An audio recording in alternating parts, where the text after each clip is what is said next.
Bonjour l'Afrique, bonjour les Africains, messieurs, dames, bonjour et bienvenue à votre émission au cœur du développement. Pour ces numéros, nous parlerons donc économie à travers les systèmes financiers décentralisés ou en d'autres termes, les institutions de microfinance. Notre invité est M. Kirakoya Ousseni. Il est le directeur général de l'ACEP, une institution de microfinance. Il est aussi le PCA de l'Association professionnelle des systèmes financiers décentralisés du Burkina Faso. Avec notre invité, il sera question d'établir l'apport des microfinances dans le développement de notre pays, le Burkina Faso. Monsieur le directeur général, bonjour. Bonjour, Monsieur Koulibaly. C'est quoi, avant toute chose, une microfinance? Alors, avant de répondre, en français facile. Ok, avant de répondre à votre question, permettez-moi de vous dire merci pour l'opportunité que vous m'offrez à travers votre antenne de parler d'un sujet qui me passionne beaucoup puisqu'il s'agit de la microfinance. Alors, en français basique, la microfinance, c'est la branche de la finance qui s'adresse aux couches les plus défavorisées de nos populations qui sont généralement exclues du système classique bancaire. Alors, au Burkina Faso, nous avons deux grandes familles d'institutions de microfinance. Nous avons d'abord les sociétés mutualistes ou coopératives et les associations qui sont généralement à but non lucratif, mais nous avons aussi les sociétés à capitaux qui poursuivent un but lucratif, mais toujours avec cette vocation sociale. Justement, quel est le statut de ces microfinances dans notre pays? Alors, ce sont des entreprises, généralement de droit privé, comme toute autre entreprise, mais avec une certaine spécificité. Alors, la loi qui régit la microfinance, qui est une loi communautaire de l'espace UEMOA, a conféré la dénomination système financier décentralisé pour marquer la différence avec les banques parce que les institutions de microfinance ne sont pas directement rattachées à la banque centrale. Ces dernières années, donc, nous avons assisté à la création de beaucoup de microfinances, beaucoup d'institutions de microfinance. Comment peut-on expliquer cet engouement soudain pour la microfinance dans notre pays? Effectivement, nous assistons à un fourmillement des institutions de microfinance sur les 10 dernières années et cela peut être expliqué par plusieurs raisons. D'abord, il faut retenir que le Burkina Faso est une économie en voie de développement et un marché qui est très dynamique.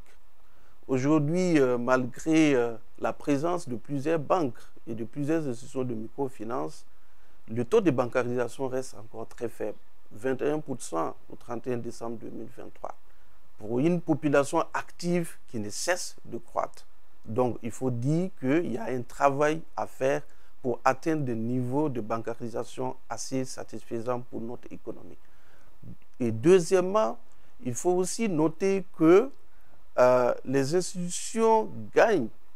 La plupart des institutions qui sont installées au Burkina arrivent à faire des marges assez intéressantes. Donc, ça attire forcément. Donc, et pour terminer, comme vous le savez, le Burkinabé, de façon naturelle, comme on les appelle, les pays des hommes intègres. Donc, on a une population qui est très active. On a des hommes qui sont intègres et qui payent les crédits, et qui sont quand même fiables. Et donc, quand les institutions font les benchmarks, les prospections, les études de marché, ils se rendent compte que on a des hommes à qui on peut se fier. Donc, raison pour laquelle même des banques ont créé à côté des institutions de microfinance pour faire plus de marge, pour pouvoir descendre aussi sur des couches que la banque classique ne peut pas intéresser. Et on dénombre combien au Burkina en termes de microfinance? Au 31 décembre 2023, selon les informations de la BCAO, nous avons 74 institutions de microfinance au Burkina. Elles se portent bien? La majeure partie des institutions se portent bien, mais aujourd'hui, il faut relever que notre pays est confronté depuis quand même quelques années à des crises hein, qui se sont succédés. Je parle d'abord de la crise Covid qui a eu un impact fort sur les institutions. Il y a la crise sécuritaire encore qui secoue le pays et beaucoup d'institutions ont quand même enregistré pas mal de problèmes. Il y a les mouvements, les déplacements de population qui ont conduit des institutions à fermer les agences et aujourd'hui se trouvent en incapacité de récupérer les crédits qui ont été offerts dans ces localités. Le gouvernement est en train de faire un travail formidable pour le retour des populations, mais vous savez bien que quelqu'un qui s'est déplacé pendant même 1 mois, 2 mois, qui a dû abandonner son activité, a du mal quand même à se réinstaller pour pouvoir faire face à ces engagements. Donc aujourd'hui, il y a toutes ces crises et la crise de liquidité aussi qui fait en sorte que certaines institutions ne sont pas vraiment liquides pour pouvoir assurer l'octroi de crédit. Alors qu'une institution de microfinance repose d'abord sur les crédits qui génèrent environ 90% des revenus. Donc aujourd'hui, quand on n'arrive pas à faire des placements, quand on n'arrive pas à développer son portefeuille, et bien sûr, on perd en richesse. Donc, il faut noter aussi des problèmes de gouvernance qui ont secoué certaines institutions. Et les 2 dernières années, on a assisté à beaucoup de retraits d'agréments. Et cela montre quand même que certaines institutions sont en agonie. Mais justement, avec cet engouement, en tout cas très mesuré par rapport donc, bien sûr aux microfinances, on serait donc tenté de se poser cette question s'il y a un désamour pour le système bancaire classique au Burkina Faso. Je ne dirais pas qu'il y a un désamour pour le système classique bancaire, parce que les banques ont leurs raisons d'exister dans notre pays.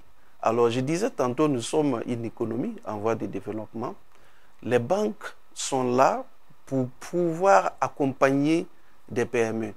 Et quand on regarde notre économie, on a le secteur informel, bien sûr, qui apporte la plus grosse part, environ 70% du tissu économique. Mais les banques ne peuvent pas tout faire. Donc, nous avons des très petites entreprises qui ont des difficultés en termes de structuration, en termes de garantie, parce qu'on a beaucoup d'entreprises qui sont individuelles qui ne peuvent pas vous présenter une situation financière. Et vous savez, les banques ont quand même besoin d'un minimum d'informations et d'un minimum de garanties pour pouvoir accompagner. Donc, les banques ont leurs limites.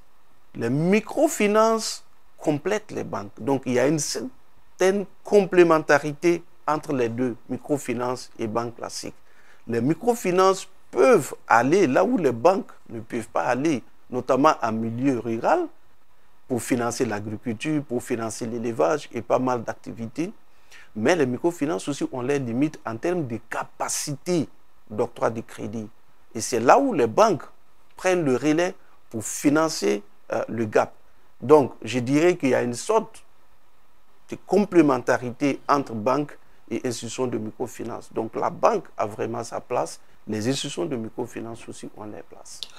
Vous avez parlé donc d'un taux de bancarisation très faible, autour de 21%. Quel est le maillage de ces microfinances sur l'ensemble du territoire national?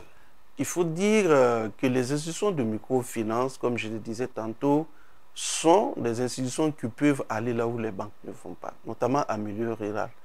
En fin d'année 2023, nous comptons plus de 700 points de service à travers le territoire. Ça veut dire qu'il y a un très bon maillage du territoire. Quand je prends une institution comme le réseau des caisses populaires, qui arrive à couvrir les 45 provinces, avec au moins plus de 180 points de vente, c'est juste pour vous dire que, en termes de maillage, et les institutions de microfinance occupent quand même le premier rang. Mais il y a des défis à relever encore à ce niveau. Quand on parle de désenclavement, parfois il n'y a pas de voie d'accès, parfois l'accès à Internet pose problème, et même souvent même l'accès à l'énergie. Donc c'est autant de défis auxquels les institutions de microfinance sont confrontées, mais luttent au jour le jour quand même pour pouvoir relever tous ces défis-là. Bien sûr, on va parler de votre institution, donc l'ACEP, qui sans doute présente ici même à Ouagadougou, mais dans certaines villes du Burkina Faso. On va donc regarder cette vidéo sur l'ACEP avant de revenir. Merci beaucoup.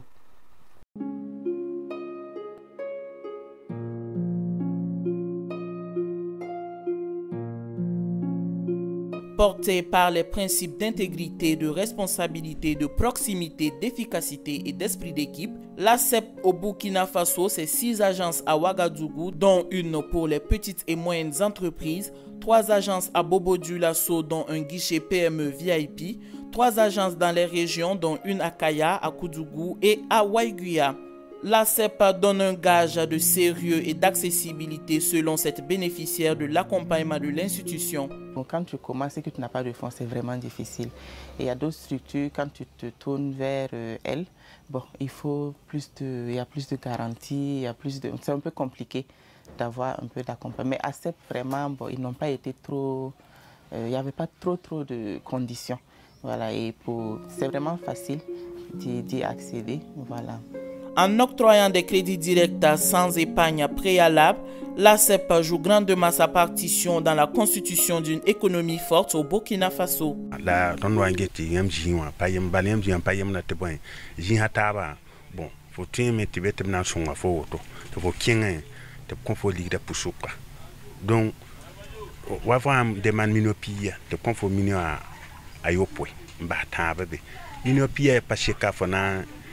Tera nyoro ben la kete kedara bo rogle ni na amna ndo no ko be amenga minio pie menga fa han patie menga yelele te fo menga tem pam rogle ni na ndo no lepta menga pa yel bil menga bo te bna le yak minio wana le ba ba beka te fo nande tuma apayete le mji wa ha yete ya nu donc qui était yelkanga à nous maton. L'ACEP est une institution microfinance filiale du groupe ACEP, présente dans 4 pays africains que sont le Burkina Faso, le Cameroun, le Madagascar et le Niger.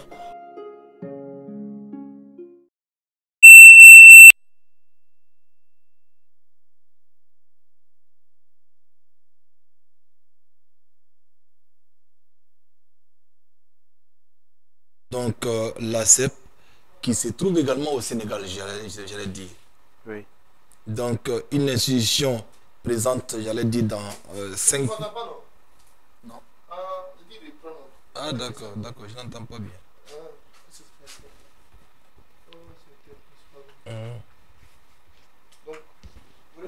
D'accord.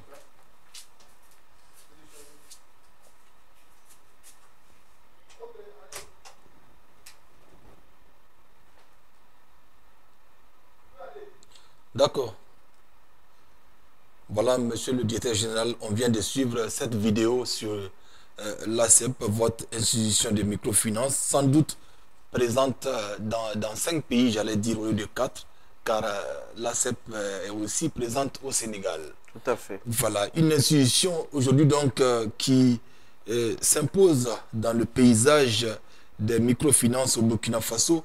Quel serait aujourd'hui donc le portefeuille de votre institution? Ok, effectivement, ACEP, en 10 ans, a su s'imposer dans le paysage financier, en tout cas dans le secteur de la microfinance au Burkina Faso, en occupant le 2e rang en termes de taille de portefeuille. Donc, il faut dire que c'est un leadership que nous exerçons de façon responsable. Nos ambitions sont grandes. Nous visons toujours le sommet. Mais pour nous, notre ambition, ce n'est pas forcément d'être la plus grande institution de microfinance, mais c'est d'être une institution qui est aimée par ses clients. Aimée par ses clients, pourquoi? Parce que nous apportons réellement des solutions adaptées aux besoins de notre clientèle. Nous sommes installés au Burkina Faso pour accompagner les populations, pour rendre les populations encore plus résilientes, pour, grosso modo, lutter contre la pauvreté. Et cette promesse que nous avons faite aux populations, nous la tenons. Donc, je ne vais pas m'avancer dans des chiffres pour rester assez confidentiel. Tout à fait. Mais je peux juste vous indiquer que nous sommes la 2e plus grande institution de microfinance du pays en termes de taille de portefeuille au 31 décembre 2023. Parmi donc les intervenants donc dans la vidéo, il y a une femme qui parlait donc d'accessibilité, qui est un paramètre assez important pour une microfinance. Comment vous appréciez un peu cet aspect et sur pourquoi avez-vous donc jugé bon de jouer sur ce facteur-là? Alors, quand je regarde la vidéo, je ressens une fierté parce que quand les clients sont satisfaits, nous, on est fiers, on se sent utile et on sait que tout le travail qui est fait au quotidien par les équipes n'est pas vain. Alors aujourd'hui, ACEP se pose sur ces éléments de différenciation pour pouvoir intéresser sa clientèle. Alors chez nous, la signature, la réussite à portée de main, ce n'est pas une signature qui est vaine, il y a un sens réel derrière cette signature. Pour nous, la relation humaine, la relation que nous entretenons avec les clients doit être une relation qui est faite de chaleur humaine, parce que l'humain est très important et nous plaçons nos clients au cœur de toutes nos actions. Alors, nous voulons profiter du meilleur de la technologie pour innover sans cesse. Alors, aujourd'hui, elle parle d'accessibilité, mais il faut noter aussi la rapidité et la simplicité. Pourquoi? Parce que pour nous, un service, il est intéressant quand il est rapide. Il est intéressant quand il est facilement accessible. Et il est intéressant quand il est simple d'utilisation. Et nous avons beaucoup innové ces dernières années pour rendre effectivement nos produits et services accessibles, simples d'utilisation et très rapides. Okay. Justement, de votre position de directeur général de l'ACEP et de PCA, de l'Association professionnelle des systèmes financiers décentralisés du Burkina Faso, comment appréciez-vous donc la place et l'importance, j'allais dire, des microfinances dans le développement de notre pays? Alors, je dirais que les institutions de microfinance occupent une place importante dans le paysage financier du Burkina. Et elles constituent quand même un levier important au regard de leur contribution dans le financement de l'économie. Alors, en termes de chiffres, au 31 décembre, par exemple, 2023, on a plus d'1,8 million de bénéficiaires directs et plus de 5 millions de bénéficiaires directs des produits et services de la microfinance.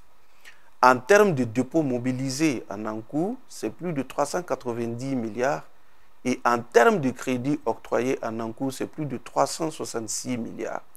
Donc, pour montrer à quel point les institutions de microfinance jouent quand même un rôle essentiel dans le relèvement économique, sinon dans la croissance économique de notre pays. Nous sommes en plein dans la reconquête du territoire. Le pays donc a un défi sécuritaire assez important. Quelle serait donc la participation des microfinances dans cette reconquête? Ok, j'ai l'habitude de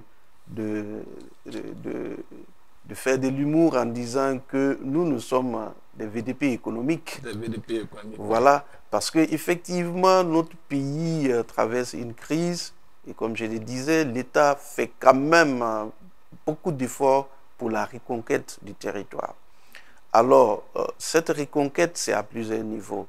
Il y a d'abord le front militaire qui travaille pour instaurer la sécurité, pour récupérer. Mais lorsque les populations se réinstallent, il faut renforcer leur résilience. Absolument. Et là, les institutions de microfinance jouent quand même un rôle assez important en apportant toujours des solutions financières à ces populations-là qui sont en train de se réinstaller. Aujourd'hui, nous avons même des produits spécifiques pour les personnes déplacées internes. Donc des produits qui ont été taillés sur mesure pour les PDI. Et donc, toutes ces actions visent quand même à accompagner les initiatives gouvernementales pour la reconquête de nos territoires, pour le renforcement de la résilience de nos populations. Et justement, par rapport donc à ce maillage et à cet apport, donc, bien sûr, pour permettre donc, aux populations de se reprendre, comme on peut le dire. Et justement, quel type de perspective déjà vous voyez en tant que PCA d'une grosse association à l'image donc des microfinances? Alors, il faut noter que il y a beaucoup d'initiatives gouvernementales qui visent la promotion de la microfinance dans notre pays. Alors, la promotion quand même de la microfinance, ça vise à renforcer les institutions de microfinance en termes de capacité financière, en termes de capacité humaine, parce que les ressources humaines bien formées et bien encadrées, c'est des services quand même et des produits efficaces et répondant aux besoins de la clientèle qui sont fournis. Alors, le Burkina Faso dispose d'un secrétariat technique pour la promotion de l'inclusion financière. Et le Burkina s'est doté d'une stratégie nationale d'inclusion financière. En termes d'acquis, je peux noter la mise en place du FONAFI, le Fonds national d'inclusion financière, la mise en place de l'Observatoire de la qualité des services financiers et la libéralisation du code ISSD, effectivement pour permettre l'accélération de la digitalisation des institutions de microfinance. C'est vrai, ce sont des acquis majeurs et concrets qui œuvrent dans la promotion du secteur de la microfinance. Mais aujourd'hui, dans un environnement mondial marqué par la volatilité, l'incertitude, la complexité et l'ambiguïté, les institutions font face à des défis de plus en plus importants. D'abord, en termes de mobilisation des ressources. Il y a la crise financière qui est internationale, qui secoue le monde entier. Les ressources financières sont devenues rares et lorsque vous arrivez à les trouver, elles sont coûteuses. Donc, comment accompagner les institutions à pouvoir lever les ressources nécessaires pour continuer à soutenir l'économie? Parce qu'une institution de microfinance, la première ressource, d'abord, c'est l'épargne. Aujourd'hui, on peine à mobiliser l'épargne parce qu'il y a la crise économique. Donc, il faut aller forcément lever des fonds avec les banques, qu'elles soient locales ou internationales. Les banques ont des exigences en termes de garantie, en termes de situation financière. Il y a un certain nombre de ratios financiers, d'indicateurs financiers que l'institution de microfinance doit nécessairement respecter pour pouvoir prétendre à un crédit bancaire.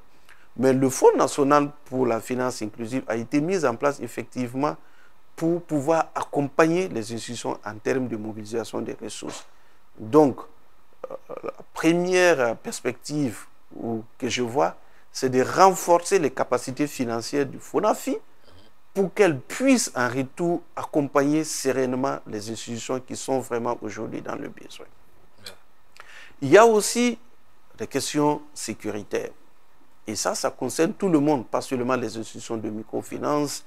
Et je pense que l'État fait le maximum pour garantir la sécurité, non seulement des travailleurs, des installations, mais des populations, parce que sans population, on n'a pas de clients, et sans clients, l'institution de microfinance n'existe pas. Alors aussi, c'est vrai que le code ISSD a été libéralisé par l'ARCEP, mais je pense que les institutions peinent encore à accéder. Donc, je pense qu'il faut accélérer ce processus pour accélérer par ricochet la digitalisation. Aujourd'hui, on a des localités qui sont difficilement accessibles, mais lorsqu'on arrive à mettre en place des produits digitaux, à développer d'autres canaux, des canaux alternatifs, les canaux digitaux, on parle de banque to wallet ou de wallet to banque, ça va permettre à ces institutions, même si elles n'ont pas de présence physique, de pouvoir toucher des populations et à travers le mobile money. Donc, beaucoup d'institutions ont développé des partenariats avec les opérateurs de téléphonie mobile comme Orange, comme Move, pour effectivement permettre à les clients qui ont des soucis de déplacement de pouvoir, étant dans leur localité, faire des opérations avec ces institutions-là. Donc, il faut régler la question de la ressource financière, il faut régler la question de l'accessibilité, travailler sur les routes désenclaver, il faut aussi vraiment travailler sur accélérer la digitalisation des institutions de microfinance. Je pense que c'est là où on pourra réellement, en tout cas, promouvoir notre secteur. En termes de perspective aussi, je voyais quand même une recommandation assez forte, étant donné l'importance de la microfinance dans notre pays, et on a une référence dans l'espace UEMOA. Je pense aujourd'hui que la microfinance mérite quand même un ministère vraiment plein. Et je prends l'exemple des pays comme le Sénégal, qui disposent d'un ministère de la microfinance. Au Togo, on a un ministère de l'inclusion financière, mais qui parle d'inclusion financière, parle forcément de microfinance. Absolument. Et je pense qu'aujourd'hui, le Burkina Faso est quand même dans une position où il peut se doter d'un ministère de la microfinance pour réellement faire la promotion de la microfinance. Le rêve est permis pour cela. Oui, le rêve est permis, bien sûr. Merci beaucoup donc, monsieur le directeur général, pour ces différents éclairages et sans doute cette interpellation donc, à l'endroit du gouvernement par rapport donc, à une éventuelle création d'un ministère donc, attitré pour la microfinance au Burkina Faso. Messieurs, dames, face donc à l'adversité et sans doute et le défi sécuritaire grandissant dans notre pays, il faut compter sur ces acteurs de la finance pour porter les espérances de développement. La conscience, il faut l'installer à 360 degrés. Merci donc d'avoir suivi cette émission. À la prochaine. Merci beaucoup.